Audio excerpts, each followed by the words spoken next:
Good morning, everybody. Thank you for joining us on this Facebook Live. I'm Kwon. I'm Scott Engen. And that's our ghost, Dillon. Hello. If you watched until the end of First News, you guys know what we're talking about. He obviously wore this green sheet, stepped on the green screen, and basically was a floating head or a ghost. It was great. Yeah, it was pretty spectacular. So It was all right. Dillon's our ghost today. But before we get started, before we talk about weather, don't forget you can always watch this, listen to this through our Inform YouTube channel. You got inform.com/podcasts as well, and you can just look for us under the Inform Minute, and then you can find us on your favorite podcast platform. Mm-hmm. And now let's talk about some weather before we talk about some Halloween events. Yeah, it's gonna be nice today. Yeah. I mean, one of the warmest Halloween since 2016? Ooh. 2017. Yeah. Lydia, was it 16? 16. 2016, warmest, Yes. yeah. So, definitely warm temperatures in the mid-60s, hardly a wind, a lot of sunshine. Perfect. Trick-or-treating time, temperatures in the mid to upper 50s. Yeah. So no extra layers really needed. I mean, you can obviously bundle up, but not as extreme as what we have been doing. Yeah. So, Previous Halloween. enjoy this weather. It's not gonna last forever. We're tracking a cool down later this right. week, so. All right. Thank you, Dillon. Dillon, appreciate Our you. ghost. Our resident ghost. Yes. Okay, so let's get started really quick with some Halloween events. You can go to Morehead City Mall parking ramp today to celebrate. It's going to be hosting its trunk or treat event. You guys probably know. Local businesses, organizations are going to be handing out a bunch of candy for the little ones. That's going to be taking place from 5 to 7 tonight, and it is free to the public. Sounds like a lot of fun. Yeah. Another event going on. It's the Fargo Police Department actually putting this one on. They're celebrating a new substation that they are opening up with a trick-or-treat event for the community. That new facility is on 4th Avenue North inside the Mercantile Building. And that, in addition to being a new building for the department, that's going to be housing some of their different equipment and also be having an emergency phone monitored by camera that will be available outside the building at all That's times really to neat. connect people. Yeah, for sure. Kind of just another way to keep our community safe. Yeah. Which is great. And then, so on top of having the new building, which is awesome, they're going to be celebrating opening it up with this trick-or-treat event, and that's going to be happening from 4 to 6 tonight at that substation, which Nice. is on 4th Avenue North. Yeah. So go check that out. Lots of local events happening. Okay, now it's focusing a little bit more on just some of our headlines this morning. We had a really big update when it comes to this Amber Alert Yes. out of Apple Valley, Minnesota, which is in the Twin Cities area. So we are now able to confirm this morning 2-year-old Shannon Yusuf Ingram has been found safe about 25 minutes away in North Minneapolis. So this is all coming from the Minnesota BCA. A suspect is in custody right now. And this morning, actually, when we first initially reported this, we were told that it could have been possible that the non-custodial father actually abducted this child. So right now, we're going to make some calls into police and just see if that is something that we can confirm for you guys. So you can definitely stick with us for any updates. Of course, the big thing there, that kid is safe at this moment. Yes. So that's very good. Most important. We're also following up on an investigation from the weekend. The Fargo Police Department is continuing to investigate after a dead body was found in the Red River. Yeah. Officers responded to a water rescue call around 11:30 yesterday morning, right across, how do you say the name of this? It's Yemcom Center. Yeah. Yemcom Center. Yep. Okay, sounds good. I didn't want to mispronounce it. Yeah, no, I But, appreciate that. Yeah, they found the body kind of right across from the back of there by the railroad bridge. And they're kind of just looking into what happened. That's what we're kind of all waiting for right now. They're continuing that investigation, and they're trying to figure out if there was any suspicious activity Yeah. involved. So we're going to keep monitoring that, and we'll get you the latest updates when we know. Yeah, definitely. Also, right now, we know that a man is facing charges after a possible bomb was found inside his backpack while he was in jail. This is some really scary stuff. 66-year-old Leonard Boudria Jr. was being processed for an arrest when police found that suspicious device in his backpack. Well, the Red River Bomb Squad is even called out to help deactivate that device. So yesterday morning, this all happened, and Fargo police are crediting a canine officer for alerting these officers about this danger because he is that canine officer is trained in bomb detection.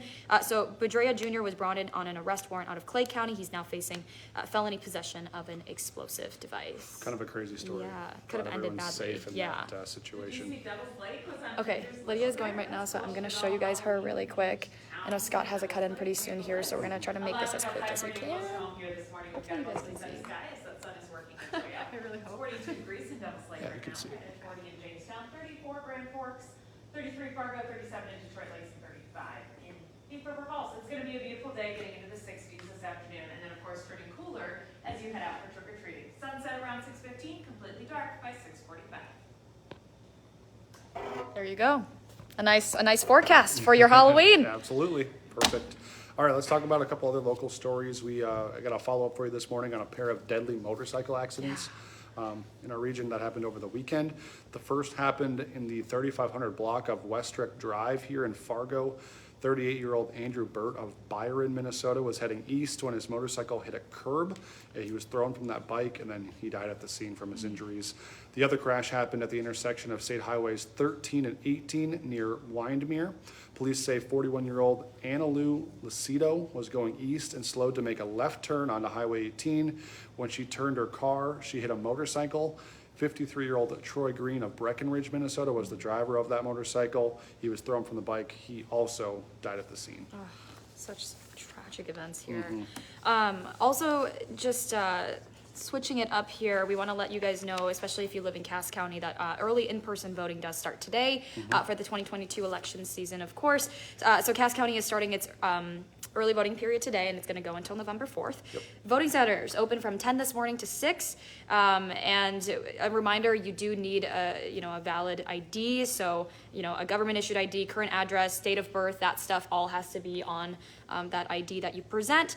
If you want any more information on this, you can always go to Cass County's website at casscountynd.gov. Get out there and vote, folks. Yeah. It's important to do that. It is, yes. All right, kind of an exciting story here. If you are feeling lucky, instead of getting some candy for Halloween, you could actually get $497 million. I would like that right now. Please.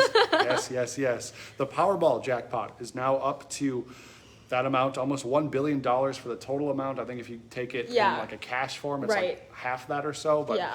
Not going to complain. You sound like you're speaking from experience.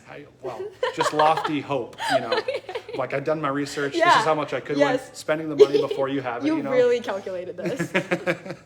All right, so if you want to get a ticket, I believe the next drawing is tonight, right? Yeah, tonight at 9. Cool. And I thought this was really interesting too. The odds of winning the grand prize are 1 in 292 million. So maybe we'll try our luck. I don't know. We'll see. Why not me? Yeah, maybe stop at the gas station and get one today.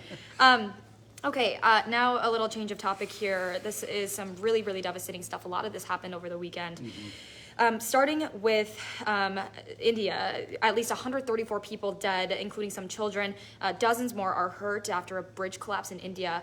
And officials say around 200 people were on that bridge when it fell into the river below. And I've seen that video. We saw that video this morning. Yeah, it was really, really tragic shocking. to see. Of course, right now it's too early to find out what exactly caused this bridge to collapse.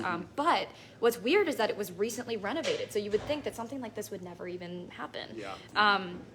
So, of course, right now it's just kind of the search for survivors at this point is what they're focused on there, of course, and they are pledging that, the government is going to find out exactly why and how this bridge collapsed. Yeah. We're going to continue to follow that as we do all these other Yes. stories too. One that we're also following this morning, the U.S. State Department now reporting that 2 U.S. citizens were killed in that horrific crowd crush in Seoul. Yeah. That's in South Korea. One of them has been identified as Ann Giske. She was a University of Kentucky nursing student. The other is Stephen Blessey. He was a junior at Kennesaw State University. Both of them were studying abroad in Seoul. Just a tragedy.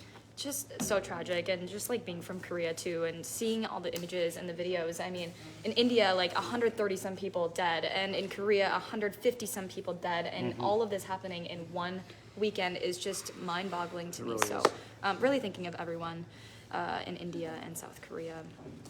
Okay, switching it up to sports. Green Bay Packers wide receiver Christian Watson. Yes, you guys know who he is.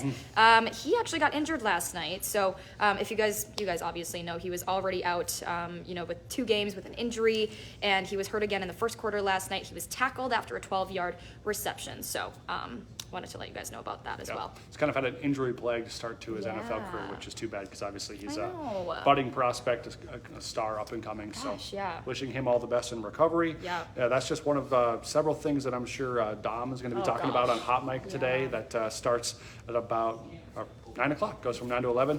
That'll be one of many things that he talks about. Yeah. And then maybe even UND hockey too, you know, that they were in Vegas for the Hall of Fame game. I wasn't there, but I watched the game from home. And you know what? A lot of fans are saying it wasn't their best game. So, and I kind of agree with them. I'm not going to lie. So I think Dom will definitely be talking a little bit about that this morning on Hot Mic as well from 9 to 11, WDAY Extra, Inform.com. Okay, as we close this out, Scott's got a cut-in coming up very shortly. So don't forget, 99 cents a month for your first 3 months. You can get an all-access pass to Inform.com by going on Inform.com/subscribe. Take advantage of that offer, folks. It's a good one. We don't know how long it's going to last either. So, all right, everybody, have a great day. Enjoy the nice weather. Happy trick-or-treating, and we'll see you guys back here tomorrow morning from 5 to 7. Bye. See you later.